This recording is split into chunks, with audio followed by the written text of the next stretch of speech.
বিসমিল্লাহির রহমানির রহিম। আমি মোহাম্মদ বিনহাজুল ইসলাম ভূঁইয়া। আমার গ্রামের বাড়ি নোয়াখালীর সোনাইমুড়ি দেওটি ইউনিয়নে। যদিও আমরা বড় হয়েছি নোয়াখালীর মাইজদিতে, পরবর্তীতে ঢাকা বিশ্ববিদ্যালয়ে পড়ার সুবাদে এই জেলা সমিতির সাথে আমাদের পরিচয়। আজ থেকে প্রায় 20 বছর আগে এই জেলা সমিতিতে আমাদের আসা।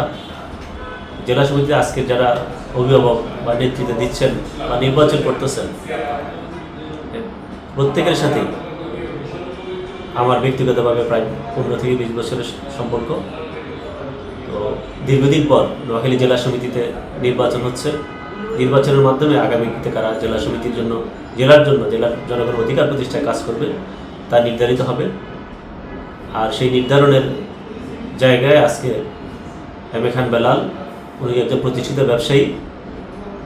আব্দুল মাহমুদ দুলাল সরকারি কর্মকর্তা, উনি বর্তমানে ঢাকা রেঞ্জের এডিশনাল ডিআইজি হিসেবে আছেন, সবার পরিচিত।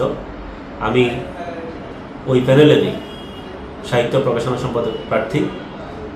জেলার সমিতির আজীবন সদস্যদের কাছে আমার অনুরোধ থাকবে, আপনারা সার্বিক দিক বিবেচনা করে জেলা নেতৃত্ব দেওয়ার মতো যাদের ক্যাপাসিটি আছে, দক্ষতা আছে, যাদের অধিকার প্রতিষ্ঠায় যারা নিরলসভাবে কাজ করার মন মানসিকতা রাখে, তাদেরকে আপনারা নির্বাচিত করবেন। আমি ছাত্র রাজনীতির সাথে যেমন জড়িত ছিলাম, পাশাপাশি সামাজিক সংগঠনের সাথেও প্রথম থেকেই জড়িত ছিলাম। বেগমগঞ্জ সোনাইমুড়ি উপজেলা ছাত্রছাত্রী কল্যাণ সমিতি ছাত্রদের অধিকার নিয়ে কাজ করে। আমি একসময় ওই সংগঠনের সাধারণ সম্পাদক ছিলাম।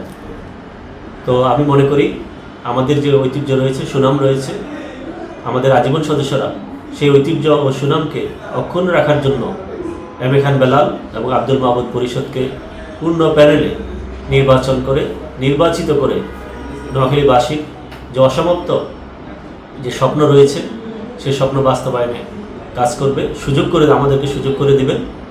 সর্বশেষ আবারও নোয়াখালী সমিতির আজীবন সদস্যদের কাছে অনুরোধ, আপনারা আমাদের উপর আস্থা রাখবেন, ভরসা রাখবেন। ইনশাল্লাহ আমরা আপনাদের আস্থার সেই ভরসার প্রতিদান দেওয়ার অঙ্গীকার আমরা করছি। ইনশাল্লাহ আমরা সেই অধিকার প্রতিষ্ঠা করব। সবাইকে অসংখ্য ধন্যবাদ।